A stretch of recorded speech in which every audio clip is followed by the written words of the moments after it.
Travis Medway is with us here live, and he says, I don't like being negative, but is the story animosity for Cena Cody losing steam? Should it have been more physical like Rock Cody last year, as being out there by themselves with no one in between them hurting the heat?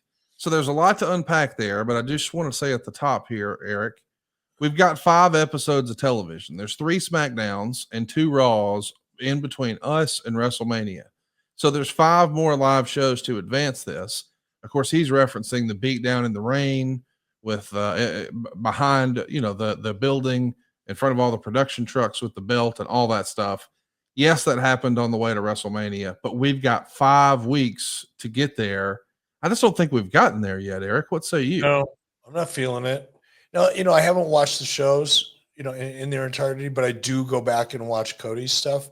Obviously, I'm interested in Cody as a person, and just because I've known him since he was a child. So I am paying attention to that, and I catch the clips, or I'll go back and rewatch stuff. So I'm a little more familiar with that one. And I have to admit, there's just something's missing. I'm not worried about it, given the nature of the talent involved and the writers and the people producing.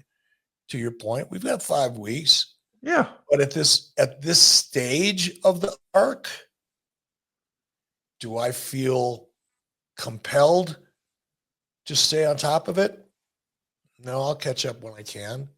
And that's not the feeling you want. You want to feel I can't wait till, the next episode.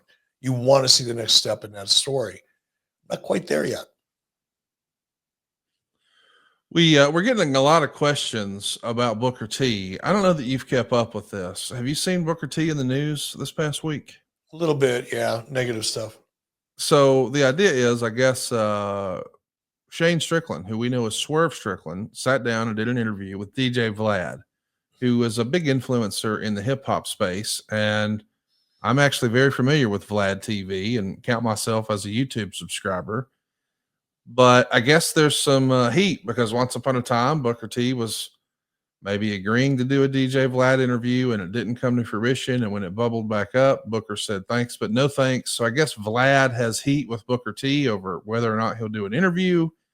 And I guess the whole Vince McMahon bad behavior from years ago and all of that sort of bubbled up to the surface in the interview with Swerve. And I think Booker took it personally.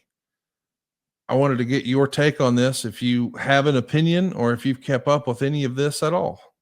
I've just seen the back and forth in social media, and it's kind of it's kind of thing I try to avoid.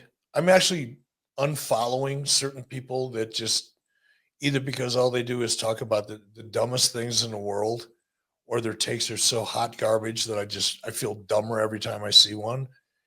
Or people that are just looking for the garbage, it just, so I say, I'm aware of it. I don't know enough about it. I know Booker. I know what kind of man he is. So whatever the issue is, it's probably with the other guy. Cause I know Booker. He's a solid individual. So other than that, I haven't followed it. It's not my thing. Let me just say this. I think that there's going to be a lot of people throwing opinions around. I think this is something that Swerve and Booker T should just handle. Like my experience with both of those guys is they get face to face and this will get straight in a hurry. I think sometimes distance creates false animosity and, it's hard to read tone to text and things like that. That's the biggest thing. You hit it right on the head, Conrad. You can say something in especially if you're being quoted in social media. Yes. Now you're 2 people removed from what you were really trying to say. Yes. And that's where shit goes bad. That's why I try not to read that stuff, because you're never really getting a very accurate take.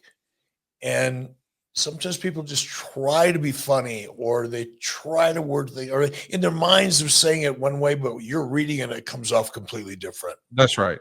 I've had that happen to me on both sides of the equation. I fired back to somebody, something I thought was really kind of funny and consistent with my humor, but I didn't realize the person on the other end was in a really, really bad mood and was angry at the world for whatever. Then they see that and they don't see the humor because they can't see my facial expression. They can't hear the tone of my voice. They can't just read me and know that, hey, I'm just kind of having fun with you. Right. You don't have that. And it tends to, it can cause issues, real issues. That's probably what this is. I say that as somebody who's had a misunderstanding with Booker T before. There was a time where I didn't think I liked him and he didn't think he liked me. We got together in person and man, we figured that out real fast. And it was based on just, there's no tone to text. And my experience with both guys, Swerve included, is, hey, these are two straight up dudes and they both have mutual respect and admiration for each other. I'm sure they'll get in the room and figure it out. But the issues that they're discussing, I don't think a couple of white dudes probably need to weigh in on. So we'll leave that to them. Travis Medway just gifted 5 memberships here at 83weeks.com. Want to give you some love. Yo, Trav, we love you, brother. And appreciate you, Darren Staley, gifting a membership as well. Gareth Jones, he's got a couple of questions about Goldberg in Atlanta. He says, one final question following on, what was it like to be backstage for the Hogan-Goldberg match in Atlanta? How was the backstage atmosphere, reactions, feelings, and how was it put together with Goldberg and Hogan in Atlanta? Did it feel like a pay-per-view that night in July of 1998? It actually felt bigger than most pay-per-views because it was in Atlanta and every executive at Turner Broadcast. It is funny, these hypocritical sons of bitches. For the longest time, meaning other Turner employees and especially executives, did everything they could to pretend that WCW was not even a part of Turner Organization. And then all of a sudden, people that I never even heard of before from Turner, the executive side, were calling and asking for tickets for their neighbors and their kids and family members. It was nuts. It just had a whole different energy. Between the crowd, the fans, and a lot of that had to do with Bill. He was the hometown guy who turned into a massive character up against Hulk Hogan for free. Well, not for free if you bought a ticket, but on a Nitro. Oh man, it was crazy. But what made it crazy for me was all of the executives that I had to interface with because everybody wanted to be treated special. Some of them deserved to be, but a lot of them just wanted to hang out backstage. And that's the thing. You'll hardly ever see me backstage at an event ever. Because I know how awkward and I know what a pain in the ass it is to have people that aren't working that are coming in backstage and they want to say hi to everybody and they kind of want to see what's going on. And you're in the way, unless you have a job backstage. It's a hectic environment. Everybody back there, other than people like you, if you're just there visiting, I don't mean you, and I mean me, if I'm visiting. But that day, everybody and their brothers and sisters were backstage, which made it just a lot harder to work, especially when you couldn't yell at them to get the fuck out of the way because, they were executives.